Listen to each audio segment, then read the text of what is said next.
Honey bees at home, cooking up a storm, whipping up a recipe, keeping us warm. Welcome to Honie Bees at Home. Today we're going to do some bread pudding. Yes, I said it, good old-fashioned bread pudding. And this recipe is very dear to my heart because it is a recipe from my grandma. And every Wednesday she would have prayer meeting at her home and would invite all of the family, all of the friends, the neighborhood. Everybody would come over to my grandma's house for prayer meeting. And after prayer meeting was over, she would always have sweets and fruit to share with everybody. And bread pudding was the #1 thing. Everybody loved her bread pudding. And she left the recipe for us to use and to share just like she did. It is definitely something that I will continue to do, and I'll continue to share with you, my viewers. All right, let's get to it. Bread pudding, here we go. Okay, we're gonna preheat our oven to 400 degrees. And it just does well with bread pudding. 350 is a little low. I'm going to go ahead and grease my baking dish. I use the butter cooking spray. I love the butter flavor. It gives whatever you're baking that buttery goodness. All right, so today we're going to use bread that is not fresh. We do not want to use fresh, soft bread. We kind of want our bread to be stale. Not molded, but just not really fresh. It makes the best bread pudding. My grandma always told me never to use fresh bread. Always use the scraps. And I think they get that from just back in the day. They didn't have a lot of fresh items available at that time. So they just kind of used what they had and they just made it work. So it's a loaf of bread. And you're just going to tear up your bread as much as you can. Tear it. Use your hands. Don't be afraid to get in here because you are baking for your family. So they do understand. You don't have to wear gloves to actually make a meal for your family. At least I don't. I just make sure that my hands are clean and I just go to work. And trust me, you could tell the love. You can feel the love. When you're eating something that is made with love, you can feel it when you're eating it or when you're tasting it. Now, I don't want anybody making anything for me if they're mad at me or if we're not in a good space, because you're going to be able to taste that. That's what I've always been told. So I try to make sure that when I'm baking, I am in a good space and I have my music going and I'm in my zone. I don't know about anybody else, but being in a zone really works for me. So you're just going to tear up your bread as just kind of pick it apart, not in any rhyme or reason. You're just picking the bread apart just to make sure that you have just pieces. Because if you've ever looked at bread pudding, it's not really a smooth texture. It's a lumpy texture.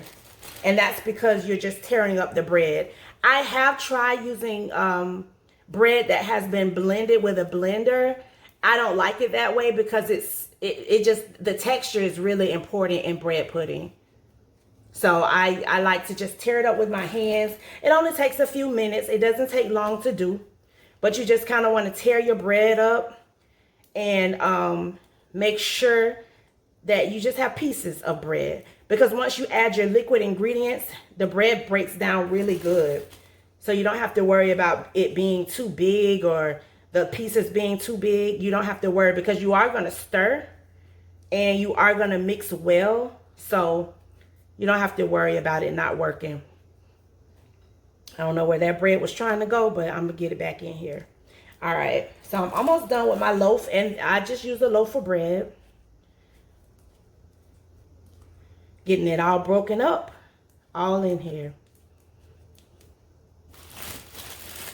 I even use the end pieces, and people don't like to eat the end pieces of bread, but for bread pudding, it works so well.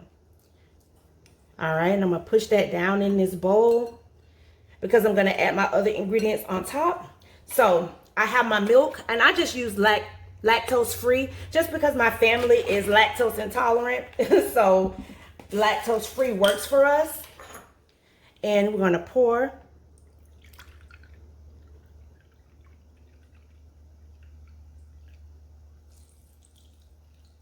There you go.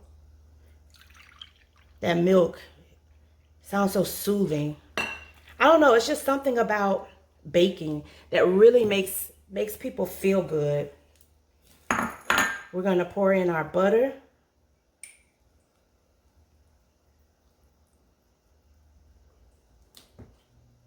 And we're going to break our eggs.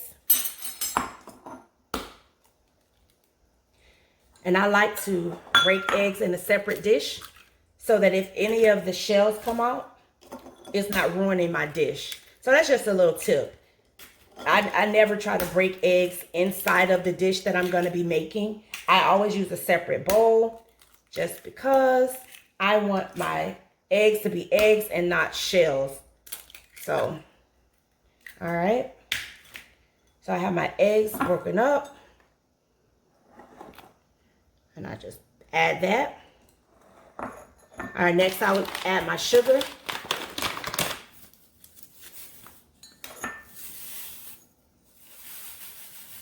Yeah. Sugar makes everything right, huh? All right, so we have the sugar in here. Now we have raisins. These are organic raisins. That's just what we have today, but you don't have to use anything organic or lactose free. You can always use just the regular raisins and the regular milk. And I have my cinnamon. I don't know, but it's a lot of dishes that use cinnamon, and cinnamon is such an upgrade. It just upgrades most sweet dishes. Use a generous amount. I'm going to use my nutmeg. And it doesn't matter about the brand at all. I mean, some people really are snobs when it comes to what they want to use as far as branding. But me, I'm good with just the basic brands. Doesn't have to be anything special. I have my vanilla extract, the pure vanilla extract. All right. So that is everything that we need to make our bread pudding. And so what you're going to do is just mix. And this takes a little bit. So you just keep mixing and mixing and mixing until it is well incorporated. Let me tell you a little bit about my grandmother. My grandma's name is Clara Lee Young. And she loved coffee with her bread pudding. So let's get some. She was born in 1929 and she raised 8 children. Yes, 8. She was a single mother. She was a widow. So she raised her children with love, respect. She was the pioneer of the family. I'm going to set my cook time for about 45 minutes. I pour everything into my greased dish.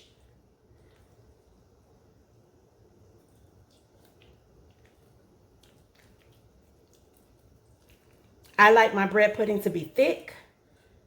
So this dish works really well. It does not rise much. It does rise, but it's not like a cake. So you don't have to worry about it overflowing in your pan.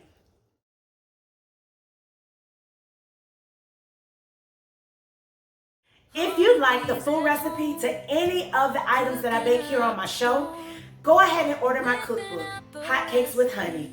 It is available on Amazon and on my website. The website is www.honieb.com. These recipes are sure to please your family with the ingredients that you already have in your cabinets and in your fridge. All right, you've been stung by bees. This is just how it should be looking while it's baking. Still in the oven, getting nice and brown. I'm sure that this recipe has been passed down through generations. I love bread pudding.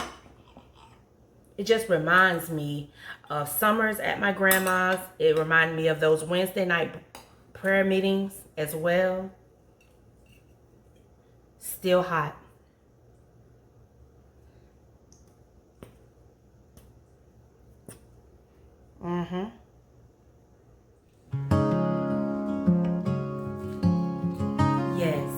just the way I remember. In Grandma Clara's Delicate kitchen, on the inside, the smell nice and of love crunchy on the and outside. warm bread, pudding, bacon makes everything feel nice. She stirs You can with taste gentle the cinnamon, the care, sugar, hands wrinkled from the years. the raisins, A touch of sweetness the added nutmeg, brings and forth just everything joyful just tea. goes so well together. Bread pudding from her heart, a recipe like art. She bakes for friends and family. Her love Better get you sets some. us free. She hums a simple tune while measuring the flour, a melody of comfort in every precious